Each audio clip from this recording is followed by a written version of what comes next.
It's your main man, your favorite poet, or maybe not, roaming some of the random streets of Italy.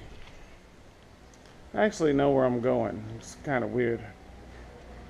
Last day of the conference. Had a wonderful time. I'll try to summarize the conference when I get back, but we have to go to commercial. You are now watching gblue.com TV.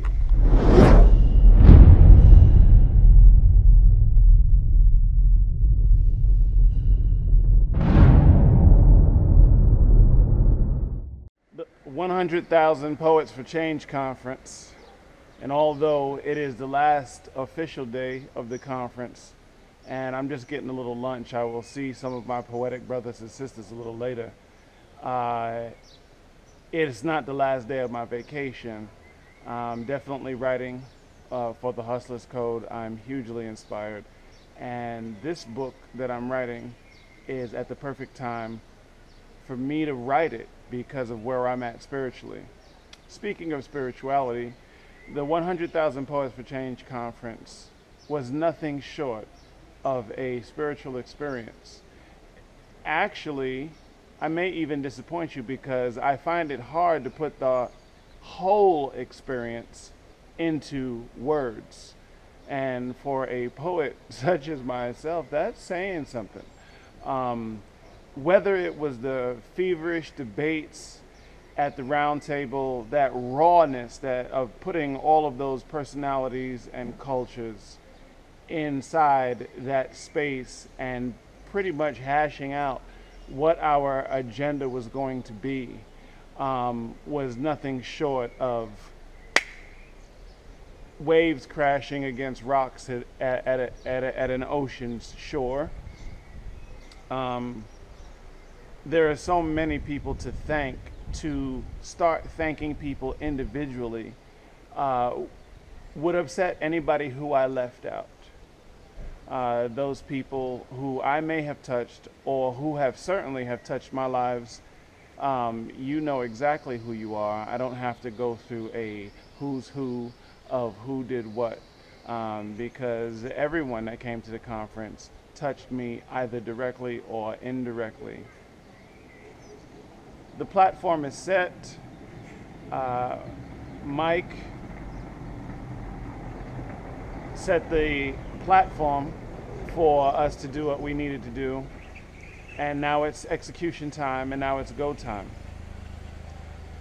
I recommend traveling, period, to open your mind for anyone, not just artists or those eclectic weird types like myself, but in particular to poets, musicians, singers, dancers, graffiti artists, painters, whatever.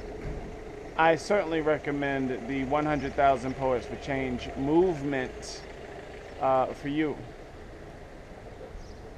Check out the website, 100,000poetsforchange.org.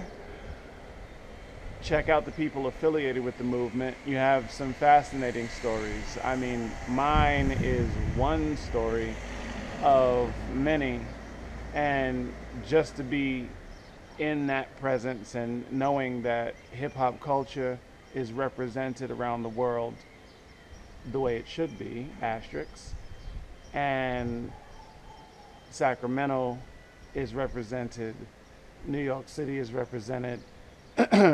My ideals, whether they're agreed with or not, my approach, whether it's agreed with or not, is still represented. And for the four founders of the 100,000 Poets for Change movement, and for all of the participants, I salute your courage, your patience, and your open ears. That's about it. Not going to be long-winded with it. Not to mention,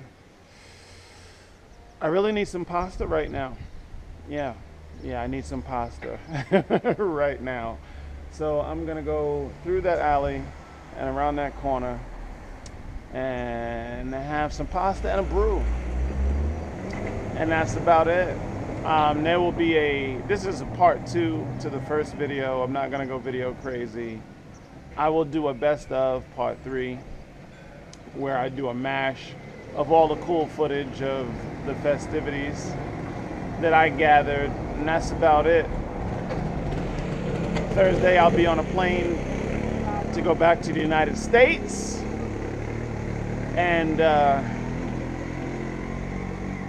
we're gonna see where all of this takes us. This is your main man, out.